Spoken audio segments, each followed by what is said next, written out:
All right. So now speaking of Wendy Williams, let's get into Miss Wendy. And so we got some sad news before we get to the other news that we have. Apparently, Wendy's father passed away.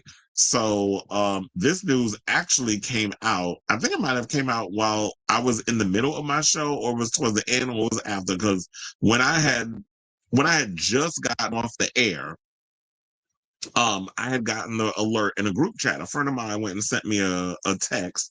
It was like Wendy's father died, and we were talking so much about Wendy Williams yesterday in passing, like in the conversation, I guess, in regards to Total My Sherry. That damn, I was like, I should have checked my messages. But a lot of times when I'm on this show, I try to keep focus on what I'm doing. I don't want to be on my phone checking messages and all this other stuff. So God forbid anything crazy happens. It's probably happening while on the internet, and I don't know. Unless the people come up here and tell me stuff is going on. But so yeah, her father, Thomas Williams, passed away at the age of 94. Journalist Alex Finney, who was Wendy's niece, shared the news in an IG tribute on Sunday, February 8th. The tribute featured a montage of family photos with Thomas, who was her grandfather, set to the Stevie Wonder song A's. Saying, I'll be loving you always, Alex began in the post caption. It is with extremely heavy heart that I share, after 94 years of extraordinary love, strength, brilliance, and wisdom, my grandfather, Thomas D. Williams, has passed. I know he is in heaven with Nana, watching over our family and continuing to guide us as he always has. My grandfather was truly a man of great intellect, an author, educator, and keeper of historical facts. Papa poured into both family and community. I miss him tremendously. I'm a little lost for words right now, but I love you endlessly, Papa. Give Nana a kiss for me. She added. It's funny, I used to call my grandfather Papa too, my mother's father. Now, Thomas's wife, Shirley Williams, died in 2020 at the age of 85. Wendy confirmed the news at the time during an episode of The Wendy Williams Show, saying her mother died beautifully and peacefully while surrounded by love.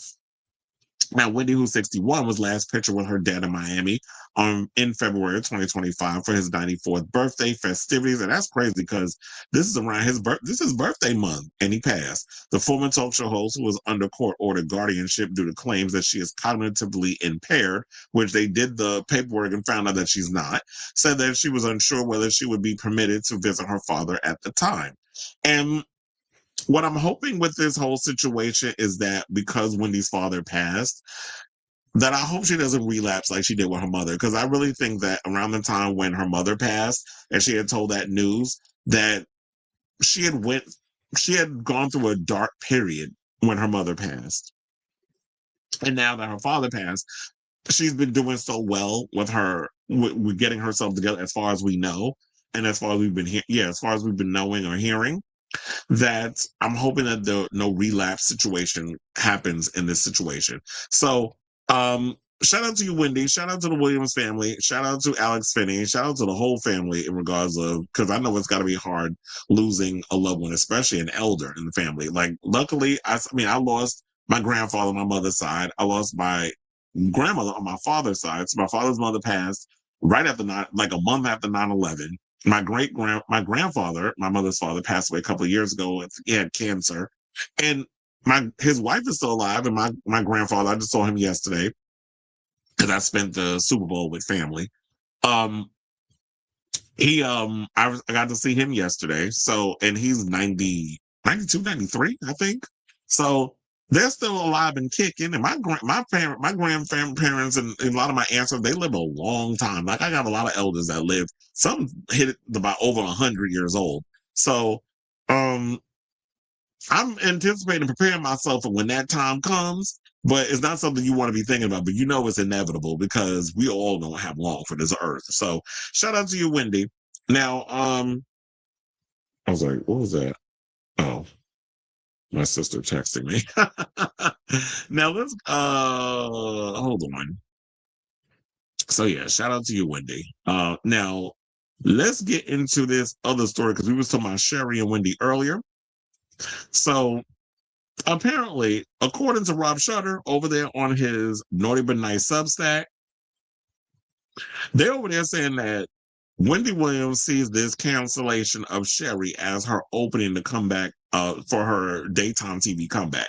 So he says, darlings, the cancellation of Sherri Shepherd has sent shockwaves through daytime TV, and sources tell Naughty But Nice it's also stirred something very personal in Wendy Williams. Hope. Insiders say Wendy privately sees Sherri's exit as a possible opening for her long dream of return to television, even though behind the scenes everyone agrees it's not happening.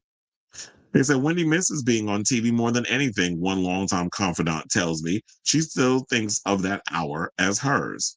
Sources say Wendy never truly forgave Sherri for stepping into her former time slot when the Wendy Williams show ended. In Wendy's mind, the seat was borrowed, not inherited, another insider explains. She felt replaced, not relieved. The resentment ran so deep, I'm told, that Wendy flat out refused to even go near Chelsea Studios on West 26th Street, where Sherri tapes her show. Yeah, because they used to use the same studio. And that's like over there where my gym is. I told y'all that. And it said around the corner, actually. So it said Wendy wouldn't drive down that block. A source said bluntly, it was too painful, too symbolic. Well, people would drive her because Wendy, in her condition, she can't drive no more. Now, with Sherri's show officially canceled, insiders say Wendy is quietly watching every headline. She thinks if Sherri couldn't keep it, maybe they'll come back to me, a friend says, but that's wishful thinking.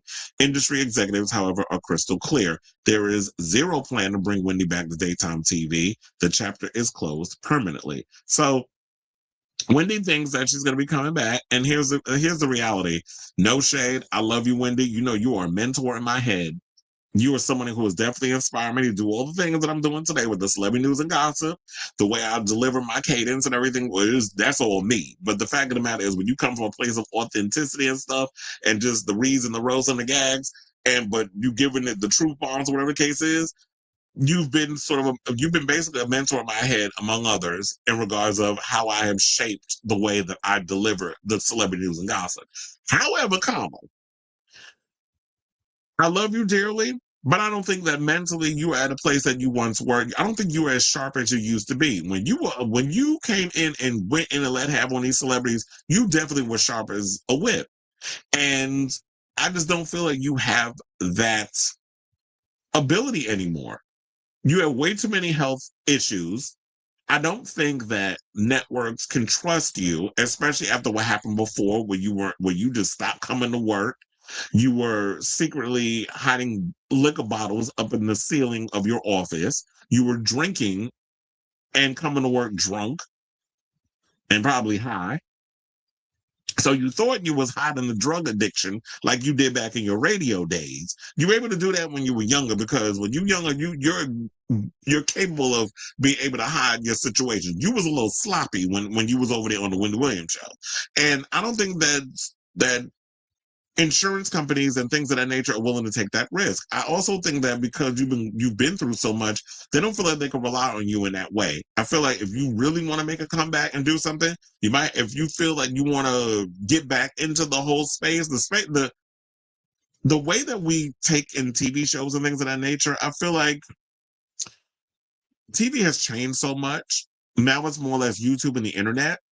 If you really want to get into doing something back in your neck of the woods of celebrity news and gossip, podcasting, or do a YouTube show like how I would do my show, a Funky Dineva, or one of those types, where you could build a studio in your apartment or whatever. Once you get out of this guardianship, build something, sit behind a desk or whatever, or get that iconic purple chair wherever it is, sit in it, have your little monitor and your one producer, whatever the case is, and put together a little show. Take it back old school, how you used to do the old Wendy Got the Heat and that type of show. If you're really serious, I feel like you will thrive much more in the podcast YouTube space than you would on network television, because network TV, quiet as it's kept, like I said, is not what it used to be. Yes, you were the queen of what you did at the time, and we loved what you delivered when you did the Wendy Williams show. Nobody did it like how you did it. We love the fact that how you was raw, you were uncut, you were real, you were messy, and we lived for the roast and the gags and the shade. That's why we live for it. You're like a man trapped in a woman's body. You were you were giving drag queen tease. That's why the gays live for Wendy so much, because she delivers her cadence like a shady drag. Like, she gives that.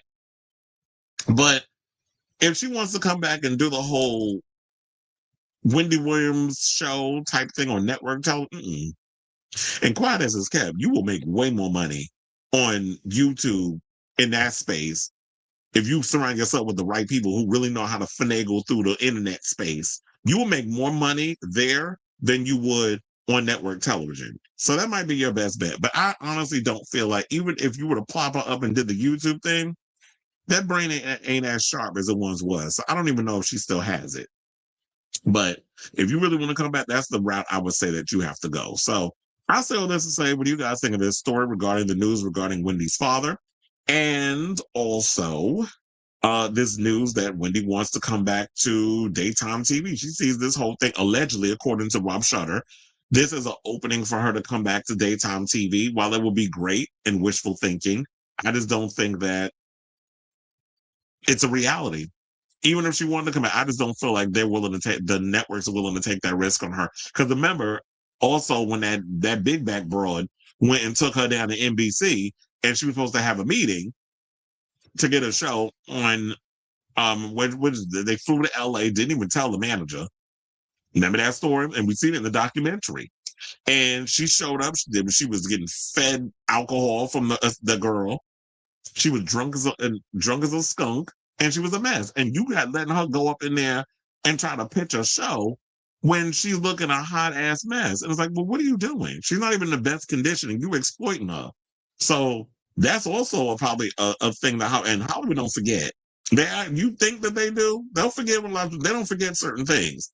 And if that's the last way that they saw you, and then, oh no, we can't trust that we want to take that risk. Not when you come over here as like a hot drunken ass mess. So let me know what you guys think of this story in the comments down below.